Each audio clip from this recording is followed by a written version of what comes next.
हाजी रंगरेज साहब, आपने तीनों ही का घोषणा पत्र, तीनों ही की रेवड़ियां, तीनों ही का संकल्प पत्र आप कह लें, घोषणा पत्र आप कह लें, पढ़ लिया, देख लिया।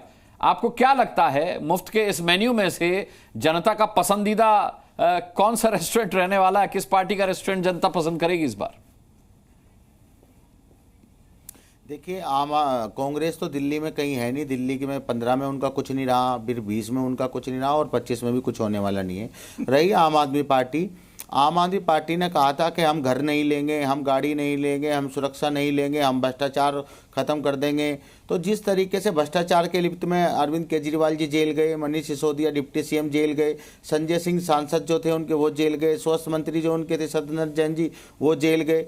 तो ये तो लगातार जुमला पार्टी जिस तरीके से चुनाव से सही समय पहले, कुछ समय पहले लोगों को लुभाने के लिए ऐसा एक जुमला लेकर आ जाते हैं जिससे लोगों की भावना से जुड़ जाते हैं और लोग सोचते हैं कि ये अगर हो जाएगा तो हमें कुछ बेनिफिट हो जाएगा।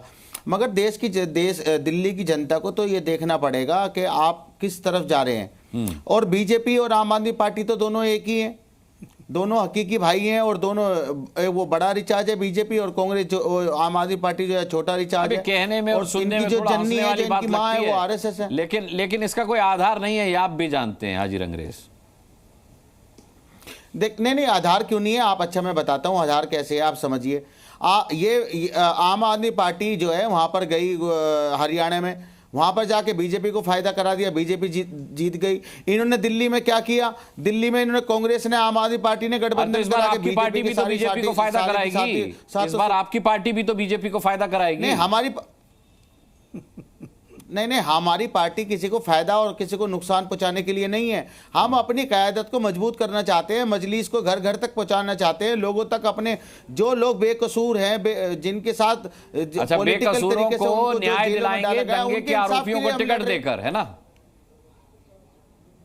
हाँ बिल्कुल। अगर वो आरोपी होते तो हम टिकट ना देते उन पे। तो अगर दोष सिद्ध हो जाता तो आरोपी तो बहुत सारे लोग हैं अनुराग भाई, तो सब पार्टी। और मैं तो इतनी बड़ी बात कहने जा रहा हूं कि आप समझ लीजिए, जो देश का सबसे बड़ा हमारा सदन है उसके अंदर जाकर जो देशद्रोही और जिसने बम ब्लास्ट किया वो जाकर वहां सांसद बनकर बैठी हैं, उनको भाजपा ने बिठाया। उनने महात्मा गांधी जी के जो है उन पर गोली मारने का काम किया। तो जिस तरीके से ये परसेप्शन और एक पूरा नैरेटिव बनाया जा रहा है, तुष्टीकरण की राजनीति लगातार की जा रही है, तो इसका मतलब ये है कि सारी पॉलिटिकल पार्टियां, सो कॉल्ड पॉलिटिकल पार्टियां मुसलमानों का वोट लेती हैं। एमआईएम की राजनीति तुष्टीकरण की राजनीति नहीं होती क्या? 5 विधायक। एमआईएम की राजनीति तुष्टीकरण की राजनीति नहीं होती? तुष्टीकरण की जिसकी पार्टी में मुसलमान शब्द आता है, की राजनीति नहीं करते। दूसरी में, अरे सुन तो लीजिए अनुराग भाई, मैं जो बताना चाह रहा हूं वो सुन लीजिए। 5 विधायक हैं जो मुस्लिम जीत के आते हैं आम आदमी पार्टी से। मैं आम आदमी पार्टी की शैला उबराय जो यहाँ पे मेयर भी रही है डिप्टी, मैं उनसे पूछना चाहता हूं उन्होंने कूड़े का पहाड़ ओखला में क्यों बनवाया? उन्होंने 5 विधानसभाओं के अंदर क्या कार्य किया? एक स्कूल खोला हो, एक मोहल्ला क्लिनिक खोला हो, एक हॉस्पिटल खोला हो, एक लाइब्रेरी खोली हो। जो कूड़े का पहाड़ है वो भारतीय जनता पार्टी की देन है। भारतीय जनता पार्टी ने एमसीडी में 15 साल राज किया है। उन 15 सालों में जो कूड़े का पहाड़ जो दिया दिल्ली की जनता को, आज बलसवा में देखिए, बलसवा में हमने पहले से कितना बेहतरीन काम किया है। 15 सालों में भारतीय जनता पार्टी ने तनख्वाह तक तो वो दे नहीं पाए नगर निगम के एम्प्लॉइज को, साथ ही रेगुलराइज तो कर नहीं पाए एमसीडी के एम्प्लॉइज को। और आज देखिए पिछले 1 साल से उनको रेगुलर तनख्वाह भी मिल रही है और 10,000 से ज्यादा कर्मचारियों को रेगुलराइज भी किया है। और अगर हम आपकी बात कांग्रेस की बात करें, कांग्रेस तो पहले भी 0 थी और अब भी 0 है। भारतीय जनता पार्टी की बात करें, पहले हम भारतीय जनता पार्टी को महिला विरोधी पार्टी कहते थे, गाली गलौज पार्टी कहते थे, और आज कॉपी पेस्ट वाली भारतीय जनता पार्टी हो चुकी है। मैं एक बार रुकवाइए ना जरा अनुराग जी, मैं कह रहा हूं जिस तरीके से आपने बताया, आपने इन्होंने अभी तक बलसवे की बात कर ली। मैं 5 विधानसभा इन्हें बता रहा हूं जहां पर मुस्लिम डोमिनेटेड एरिया है और जहां से इनके विधायक जीत के आते हैं।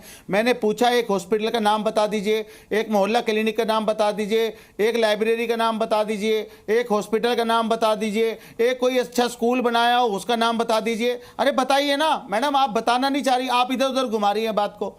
आपने कूड़े का पहाड़, आपने पूरी दिल्ली में आज पैसे से खरीद के पानी पीना पड़ रहा है। बिजली आपने 200 रीडिंग तक के लिए गरीब लोगों के लिए बात करी, 201 हो जाती है तो पूरा बिल आ जाता है। आपकी नीतियां कहां हैं? आज हम देखते हैं जहां मैं रहता हूं वहां पर जो है पानी भी इतना गंदा आता है। आपने रोड पर एक रुपया खर्च ही नहीं करा। पूरी दिल्ली में गड्ढे हो रखे हैं, सीवर से लेकर हर चीज में। आपने जमुना आपने साफ नहीं करी। आपने कहा था हम भ्रष्टाचार मुक्त कर देंगे, भ्रष्टाचार में आपके लोग जेलों में जा रहे हैं, तो आपकी नैतिकता बची कहां है? यमुना बार बार आप यमुना पे आ रहे हैं। भारतीय जनता पार्टी शासित हरियाणा पिछले 10 दिन से डीडीए ड्रेन से प्याऊ मनिहारी लोकेशन पर अमोनिया वाला पानी फेंक रही है। अमोनिया वाला पॉल्यूटेड जो है यमुना जी को कर रही है। तो भारतीय जनता पार्टी तो साजिश करती है। आप ये देखिए, आप अपने काम गिनवाइए, आपने पिछले क्या क्या काम करे थे, पिछले 10 सालों में क्या काम इनको किया? तो अभी मौका ही नहीं दिया जनता ने काम करने का। दिल्ली में भी जनता ने मौका नहीं दिया है एमआईएम को काम करने का। अच्छा चलिए ठीक है, राम कृपाल जी को लाते हैं। गठबंधन है। ठीक है, शैली जी मैं आपको मौका दूंगा, शैली जी मैं आपको मौका दूंगा, शाजिया के पास भी मैं आऊंगा।